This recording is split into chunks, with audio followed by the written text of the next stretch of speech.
يبحث الكثير من الناس مع دخول فصل الشتاء عن طرق فعالة مختلفة للعلاج من نزلات البرد، ويلجأ البعض إلى استخدام العقاقير وآخرون يلجؤون إلى العلاجات المنزلية.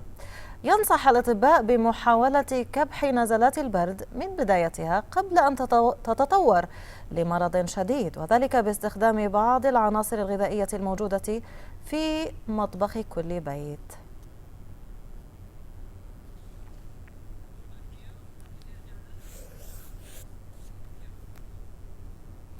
للحديث حول هذا الموضوع ينضم إلينا من عرعر طبيب الأسرة الدكتور عواد الذايدي.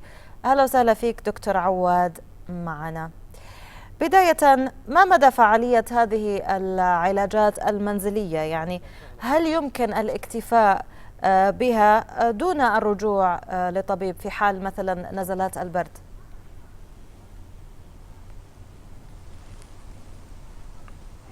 أهلا وسهلا فيكم، حياكم الله. أولا صوتي واضح لكم لأن صوتكم عندي ضعيف جدا أنا. نعم أسمعك بوضوح.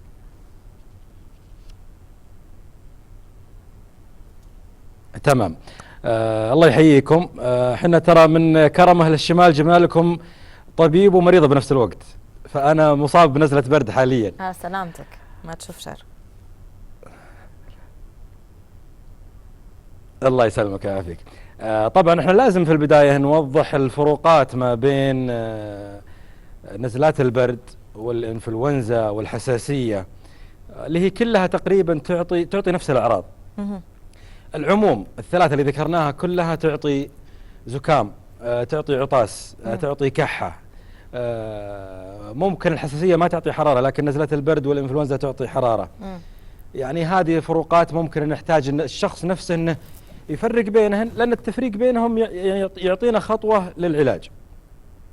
الحساسية طبعا موضوعها مختلف تماما، لأنها مجرد حساسية ناخذ لها مضادات الحساسية وخالصين منها، لأن ما لها مضاعفات ولا لها خطورة ولا لها يعني أي شيء، يعني مثل نزلات برد الصدر والأشياء هذه. لكن عندنا البرد والزكام العادي، وعندنا الإنفلونزا، هذه اللي ممكن قد يكون لها مضاعفات. الإنفلونزا هي الأخطر، واللي دائما حتى تشوفون في حملات لها للتطعيم هذه لأنها تجي أشد وأقوى. ممكن لا قدر الله تسبب مشاكل في الصدر، قد تدخلك عناية مركزة، وقد لا قدر الله فيه نسبة وفاة موجودة ومثبتة يعني. نزلات البرد غالبا تكون أقل.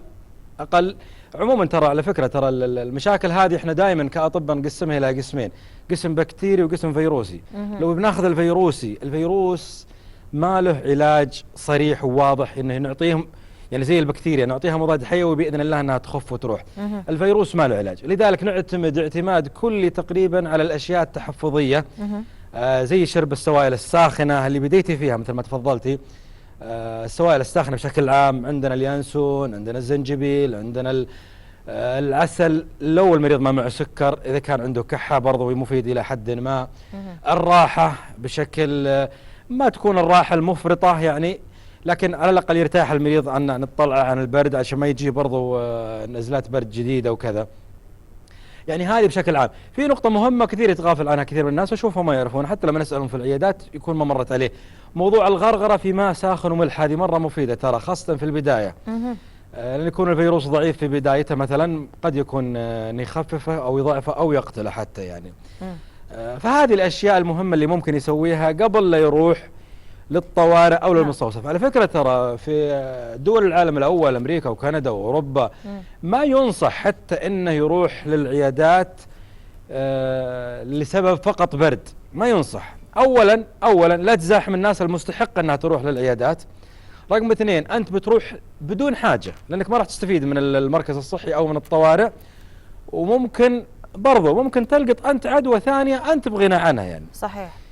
هنا عاد يبدأ يقول لك المريض أنا كيف أعرف هل أنا أروح ولا ما أروح؟ أنتم تقولون لا قدر الله ممكن يكون بكتيري أو تكون إنفلونزا، يعني زي إنفلونزا الطيور أو غيرها اللي مرت علينا، وما أروح للطوارئ وأنتم تنصحوني لازم أروح. وقد تكون زكمة عادية وأروح، يعني الموضوع ما هو صريح. إحنا نقول دائما لما تكون أشياء بسيطة، مجرد عطاس، ما في حرارة قوية، ما في تعب جسم قوي، ما في مشاكل في الصدر يعني تعب وكحة شديدة مثلا، ما يحتاج انك تروح للطوارئ. يعني هي وزنية. عواد والآن صار في حتى اتصال عدد هاتفي من الأطباء في وزارة الصحة ممكن يوجهك الطبيب هل انك تروح او ما تروح. الذهاب للطبيب هذا بشكل عام حاولنا نلمها انها بشكل عام، ولا الكلام يطول فيها. اي نعم. تسمعني دكتور؟ نعم، كنت أسألك يعني في بعض الأطباء يحذر بس في صدد من العلاجات المنزلية، لأن بعض الفيروسات إذا تأخرت في العلاج عن طريق الأدوية يصبح معالجتها يعني تأخذ فترة أطول وتؤثر على كثير من أجهزة الجسم.